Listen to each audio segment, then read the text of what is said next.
like a comet blazing across the evening sky.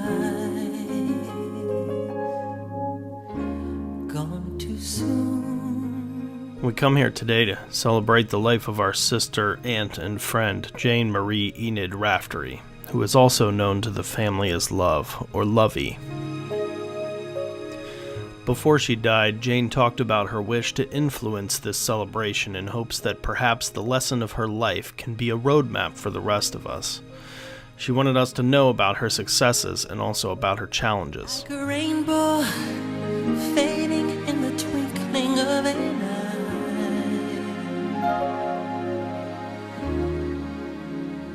Gone too soon. Jane was courageous, determined, compassionate, and loving, deeply spiritual, and, by the way, hysterically and unpredictably fun. A quote says, "When are you going to realize that being normal is not necessarily a virtue? It sometimes rather denotes a lack of courage." As unique as she was, courage was one of Jane's most outstanding qualities, which she exhibited throughout her life. Her sister Maggie recently shared a memory of running to warn their mother that Lovey, who was then maybe about 3 years old, was sitting high atop a huge tree in the yard looking up into the sky, showing no fear at all. Their mother looked at Maggie and slowly said, "Okay, dear, don't disturb her. She will get down on her own." Then they waited. Sure enough, a while later, Lovey came singing and skipping carefree and happy into the room, with leaves in her hair, fearless and happy being so.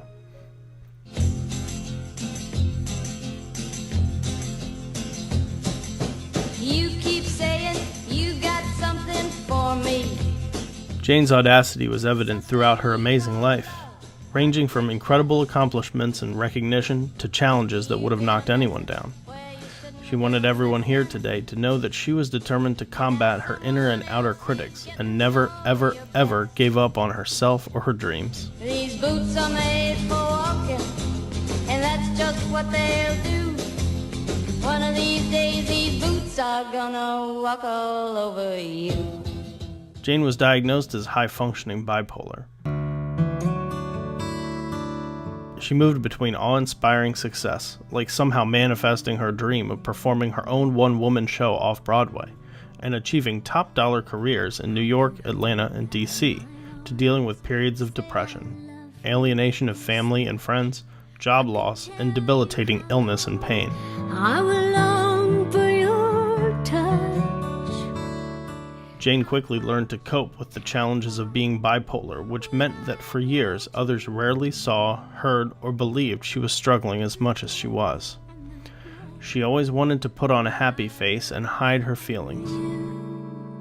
Despite these setbacks, as well as the stigma and instability which the disorder brought to her life, Jane was always determined to manage her illness. And with the love and patience of her family and friends, she always somehow managed to bounce back from what appeared to be the brink of disaster, better, stronger, and more successful than before. I think Jane honed this capacity to succeed against overwhelming odds by playing poker with her dad in the backyard. She was his buddy.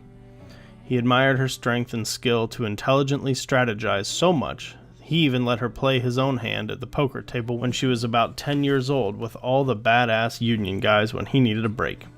She just learned to keep her head down and never show her hand until she had him beat. Then she'd just stand up and walk away, smiling. He was so proud of her, and she knew she was a badass too. From here to the moon and back.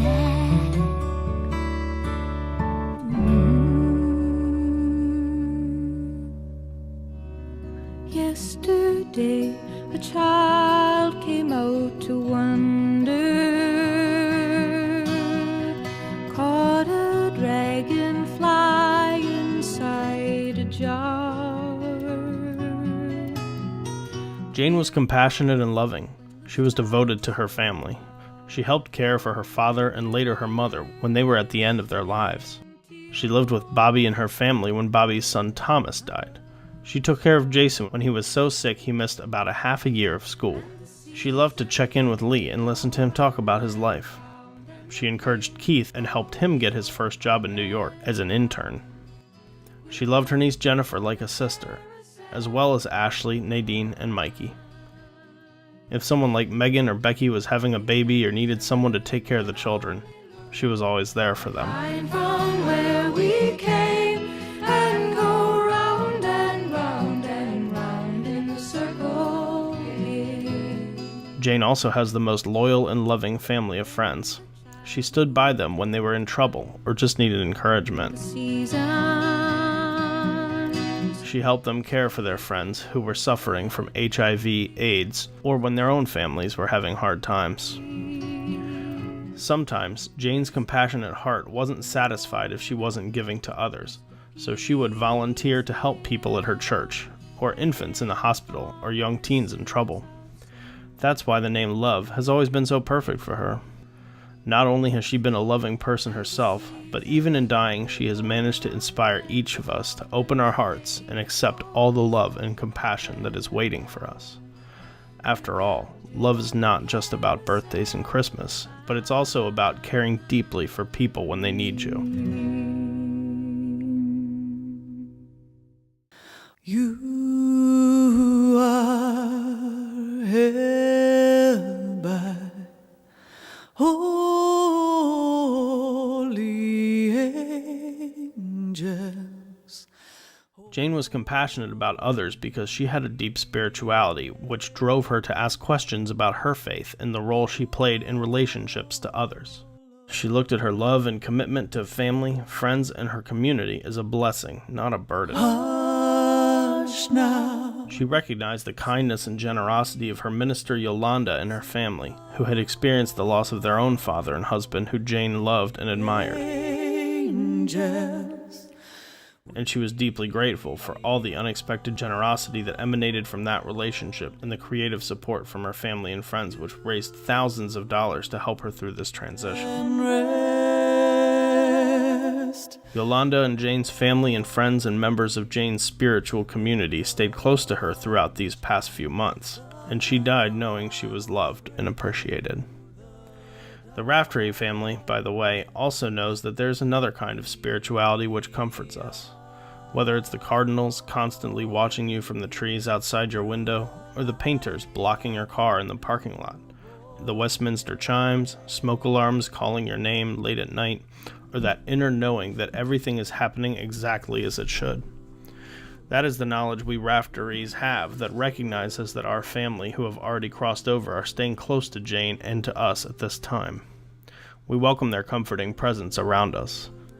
In this vein, we received a message from Jane's mother who wanted Jane to know that she did not need to be afraid, because she would be right there to help her cross over when the time comes.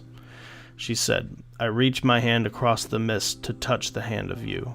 And Jane responded, "Oh, how it comforts in the dark to touch the hand of you." Jane inspired us these past few months because she was not afraid to die. She faced this transition with courage, determination, compassion, love, and joy, just as she lived her life.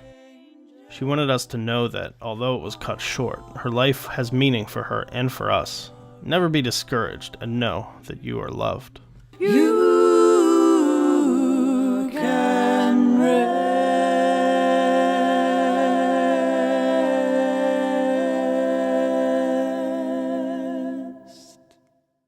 Having said all this, Jane would never accept if we ended the celebration in such a mushy way. Don't tell me not to live, just sit and putter.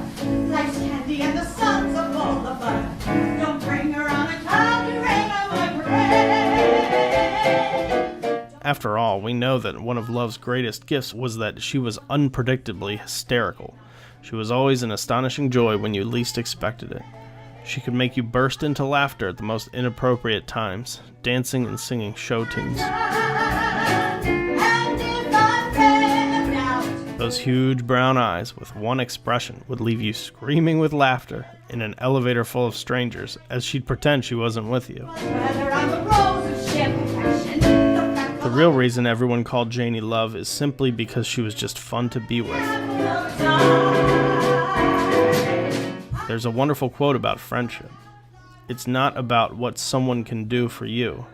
It's who and what the two of you become in each other's presence. And when we were in Jane's presence, she made us feel loved and happy. That's what made her special. We gotta march my heart's a drummer. Don't bring her on a cloud to rain on my parade. Jane asked us to remember one of Mom's favorite gospel hymns, which said, "Why should I feel discouraged? Why should the shadows come? Why should my heart feel lonely and long for heaven and home? When Jesus is my portion, a constant friend is he. His eye is on the sparrow, and I know he watches over me. I sing because I'm happy. I sing because I'm free. His eye is on the sparrow, and I know he watches over me."